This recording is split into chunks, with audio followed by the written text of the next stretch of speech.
आज इस देश की असलियत ये है कि जब आपके सामने आते हैं भाजपा के नेता तो सिर्फ दो बातें करते हैं, महंगाई नहीं, बेरोजगारी नहीं, रोजगार कैसे बनाएंगे नहीं, खेतों को, किसानों को मजबूत कैसे बनाएंगे नहीं, महिलाओं को अत्याचार से बचाएंगे कैसे बचाएंगे, ये बातें नहीं होती। सिर्फ दो बातें, परिवारवाद और भ्रष्टाचार। कल आएंगे, परसों आएंगे मोदी जी, सुन लेना, यही दो बातें कहेंगे। हम सबको भ्रष्ट कह डालेंगे, सारी दुनिया भ्रष्ट है, सिर्फ मोदी जी ईमानदार हैं, ये कहेंगे आपको। ये कहेंगे कि सिर्फ मोदी जी अकेले भ्रष्टाचार के खिलाफ लड़ रहे हैं, सिर्फ मोदी जी अपने बारे में ऐसे बोलेंगे, सिर्फ मोदी लड़ रहा है, मोदी को साथ दो। और मैं आपको कहना चाहती हूं कि सच्चाई बाहर आ गई है। आज भ्रष्टाचार की सच्चाई बाहर आ गई है, क्योंकि इन्होंने एक कानून बनाया था, इलेक्टोरल बॉन्ड्स बोलते थे उस स्कीम को, जो उस कानून के तहत इन्होंने ऑर्डिनेंस से पास किया। उस स्कीम में जो भी इनको चंदा देता था उसका नाम गुप्त रहता था। गुप्त मतलब जनता को नहीं पता था कि कौन किसको कितना चंदा दे रहा है, ठीक है। इन्होंने ये स्कीम बनाई, खूब चंदा लिया, ठीक है, राजनीतिक दलों को लेना ही पड़ता है चंदा, लेकिन देखिए कि इन्होंने किस किस से लिया। सुप्रीम कोर्ट ने जब देखा कि ये नाम गुप्त है तो सुप्रीम कोर्ट ने कहा कि ये नाम गुप्त नहीं होने चाहिए, पारदर्शी करो, सूची निकालो, किसने चंदा दी, किस राजनीतिक दल को दी, भाजपा को किसने दिया, कांग्रेस को किसने दिया, कितना दिया, ये सब जनता को पता होना चाहिए। जब ये सूची बाहर निकली भाइयों और बहनों, तो ये जो ईमानदार प्रधानमंत्री हैं हमारे, इनकी सच्चाई देश के सामने आई।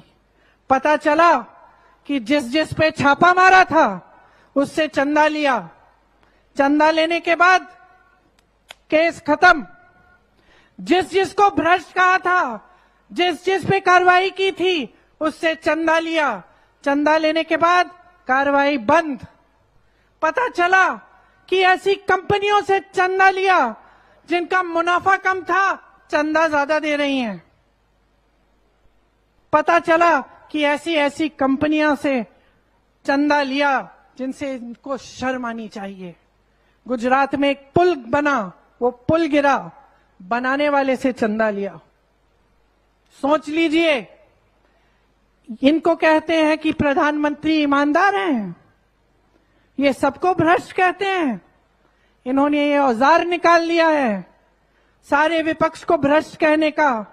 यहां आपने देखा दिन रात भूपेश बघेल जी ने आपके लिए काम किया, मैंने देखा अपने आंखों से।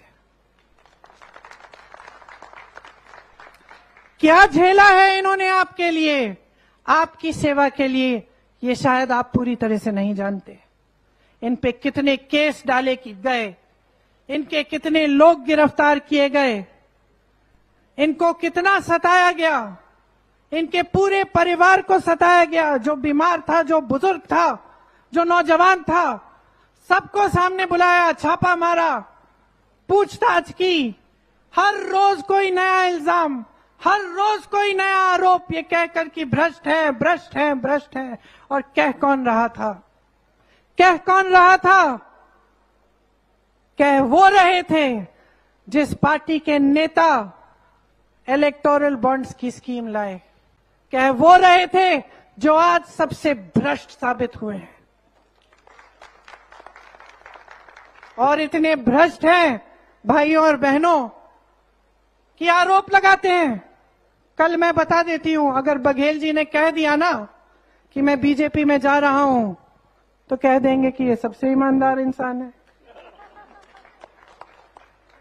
क्योंकि जो उनके पास जाता है, किसी भी पार्टी का नेता हो, तो सिलसिला आप देख लीजिए, क्रोनोलॉजी कहते हैं ना ये लोग, क्रोनोलॉजी। मैं बता रही हूं क्या क्रोनोलॉजी होती है। वो देखते हैं कि एक नेता अच्छा काम कर रहा है, किसी दूसरी दल पार्टी में है, विपक्ष में है, देखते हैं कि ये सक्षम नेता है, उस पे आरोप डालते हैं, आरोप डालते हैं, कहते हैं भ्रष्ट है, केस डालते हैं, छापे मारते हैं, तंग करते हैं पूरे परिवार को, उनको। दबाव डालते हैं कि तुम बीजेपी में शामिल हो जाओ, भाजपा में। वो बेचारा दबाव में आ जाता है, शामिल हो जाता है। जैसे ही शामिल हो जाता है, सारे केस खत्म।